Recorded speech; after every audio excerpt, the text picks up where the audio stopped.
Subject కి ఒక teacher ఉంటారు, అన్ని సబ్జెక్టులు నన్ను చదవమంటారు. ఇంత చిన్న బుర్రలో అన్ని ఎలా నింపాలి?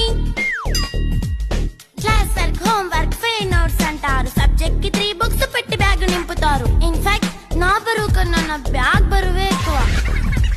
క్వశ్చన్లు, ఆన్సర్లు, సర్ప్రైజ్ టెస్టులు తమ్మి దాటుకొని మళ్ళీ స్కూల్ వాన్ ఎక్కేసి అమ్మయ్య ఇక ఇంటికి వచ్చేసామనుకుంటే మార్క్స్ తక్కువ వస్తే చెయ్యాలి అసైన్మెంట్. రిపోర్ట్ కార్డ్ చూపిస్తే ఇంట్లో ఉన్న పనిష్మెంట్. హోమ్ వర్క్ చేయమంటూ మమ్మీ చంపుతుంటుంది. ట్యూషన్ టైం అయిందని డాడీ తరుముతుంటాడు. డాన్స్ క్లాస్ కి వెళ్ళమని తాతయ్య తిడతాడు. స్నాక్స్ తిని వెళ్ళమని నాన్నమ్మ ఆపుతుంది. ఇక అన్నీ అయిపోయాక కాసేపు టీవీ చూద్దామంటే మమ్మీ ఎంట్రీ ఇచ్చింది. బెడ్ యొక్క మంది చిన్న నాప్ తీసేలోపు తెల్లారిపోయింది.